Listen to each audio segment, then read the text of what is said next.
Welcome friends আপনার phone যদি hang করে বা স্লো কাজ করে তাহলে এই ভিডিওটা শুধু আপনার জন্য। ফ্রেন্ডস এই ভিডিওতে আমি 5টা উপায় বলবো, 5টা উপায়ে আপনার ফোন যদি হ্যাং করে বা স্লো কাজ করে সেটাকে একটু ডেভেলপ করতে পারবেন। তো এই ভিডিওটার সাথে অবশ্যই জুড়ে থাকবেন। আর আপনি যদি নতুন দর্শক হয়ে থাকেন তাহলে প্লিজ সাবস্ক্রাইব করে সাথে থাকবেন। সাবস্ক্রাইব করতে টাকা পয়সা কিছুই লাগে না।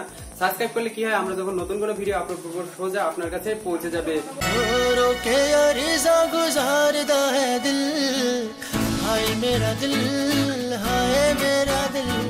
Number 1, unwanted folder. ফ্রেন্ডস আপনার ফোনে হয়তো অনেক অ্যাপ্লিকেশন ইনস্টল করেন বা আপনি যে কোনো ওয়েবসাইটে ভিজিট করেন, সেখান থেকে কিছু তথ্য আপনার ফোনে স্টোর হয়ে যায়। আর সেই স্টোর হয়ে থাকলে আপনার অবশ্যই ফোনের উপর প্রেসার পড়ে। তো সেজন্য কি করতে হবে, ওই যে তথ্যটা স্টোর হয় আপনার ফোনে সেটা অবশ্যই ক্লিন করে রাখতে হবে। এজন্য আপনাকে সোজা সেটিংসে যেতে হবে। সেটিংসে যাওয়ার পর এখানে আপনাকে খুঁজে বের করতে হবে স্টোরেজ। তো এখানে আমরা পেয়ে গেছি স্টোরেজ অপশনটি, এর উপরে ক্লিক করলাম। ক্লিক করার পর এখানে দেখুন ক্যাশড ডাটা বলে একটা অপশন শো করছে, এই অপশনের উপর ক্লিক করতে হবে। ক্লিক করার পর আপনার শো করতে পারে ডিলেট ক্যাশ ডাটা। তো এই ধরনের অপশন শো করলে আপনি অবশ্যই ওকে করবেন। তো এখানে দেখুন আমাদের ক্লিয়ার ক্যাশ ডাটা বা আপনার ডিলেট ক্যাশ ডাটাও শো করতে পারে। তো এখান থেকে আমরা ওকে প্রেস করে দিলাম। ওকে প্রেস করে দেওয়ার পর দেখুন এখানে কিন্তু 11 MB শো করছে। এটাকে যদি আমরা ব্যাক প্রেস করে আবার স্টোরেজের মধ্যে যাই তাহলে দেখবেন এটা পুরো 0 হয়ে গেছে আমাদের ক্যাশড ডাটা। তো ফ্রেন্ডস আপনি অবশ্যই এখানে দেখতে পাচ্ছেন এখানে ক্যাশ ডাটা আমাদের 0 হয়ে গেছে। Number 2, unwanted application force stop. শর্টকাটে বোঝাতে গেলে আপনি যখন কোনো গাড়ি স্টার্ট করে রাখবেন সে অবশ্যই তেল খাবে, আর গাড়ির যখন বন্ধ করে দেবেন সে তেল খাওয়া বন্ধ হয়ে যাবে। আবার যখন গাড়ি স্টার্ট করবে সে আবার তেল খাওয়া শুরু করবে এবং সে কিন্তু স্টার্ট হয়ে যাবে। তো মোদ্দা কথা হলো আপনার ফোনে অযথা যে অ্যাপ্লিকেশন গুলো আছে সেগুলোর ফোর্স স্টপ করে দিন। মানে যে অ্যাপ্লিকেশন গুলো আপনি ইউজই করেন না, আপনার ফোনে ডিফল্ট ভাবেও থাকতে পারে বা আপনি ইনস্টল করে রাখতে পারেন। যদি ইনস্টল করে রাখেন তাহলে অবশ্যই যেটা ইউজ করেন না সেটাকে আনইনস্টল করে দিন। আর আপনার ফোনে যদি ডিফল্ট ভাবে থাকে মানে যেটা আনইনস্টল করা যায় না সেটার ফোর্স স্টপ করে দিন। এই কাজটি করার জন্য আমাদের আবারও সেটিংসে যেতে হবে। সেটিংসে যাওয়ার পর আপনি অ্যাপের মধ্যে যাবেন।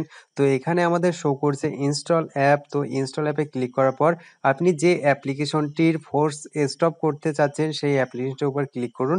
ক্লিক করার পরে নিচে পেয়ে যাবেন ফোর্স স্টপ, বা আপনার এই উপরে এখানেও শো করতে পারে। তো এখানে আমরা ফোর্স স্টপের উপর ক্লিক করলাম।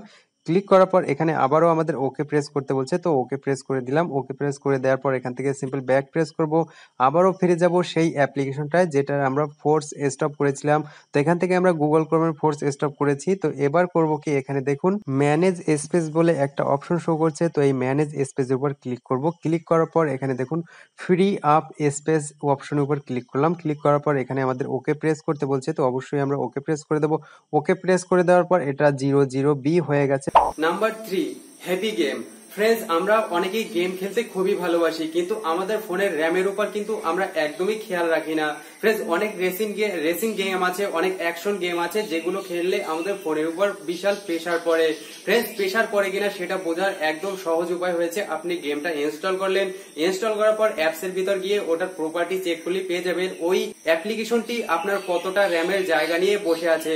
তো ফ্রেন্ডস বেশি হেভি গেম আপনার ফোনে ইনস্টল করবেন না, এতে আপনার র্যামের উপর প্রেসার পড়ে। আর র্যাম আমাদের ফোনটাকে অবশ্যই ফাস্ট করে।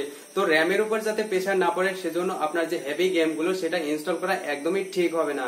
Number 4, install application move to SD card. Friends আপনি যে অ্যাপ্লিকেশন গুলো ইনস্টল করেন সেটা সাধারণত আমাদের ফোনে কিন্তু ইনস্টল হয়ে থাকে। এতে কি হয়, আমাদের ইন্টারনাল স্টোরেজের উপরে অনেকটা প্রেসার পড়ে। তো এটাকে সোজা আপনার এসডি কার্ডে মুভ করে দিলে তাহলে আমাদের ফোনের কিছু স্পেস ফাঁকা হয়ে যায়। তো ফ্রেন্ডস এই কাজটি করলে কিন্তু আপনি যে অ্যাপ্লিকেশন গুলো ইনস্টল করেন সেটা কিন্তু আপনার ফোন মেমোরি যখন ফরম্যাট করবেন তখন কিন্তু ওই অ্যাপ্লিকেশন গুলো আনইনস্টল হয়ে যাবে। তো সেদিকেও অবশ্যই খেয়াল রাখতে হবে। তবে আপনার ফোনে যদি হ্যাং সমস্যা থাকে বা স্লো কাজ করে তাহলে আপনি অ্যাপ্লিকেশন গুলো মুভ করে এসডি কার্ডে নিয়ে যেতে পারেন। ফোন থেকে মেমোরি কার্ডে অ্যাপ্লিকেশন মুভ করার জন্য আপনাকে প্লে স্টোরে এসে টাইপ করতে হবে মুভ টু এসডি কার্ড।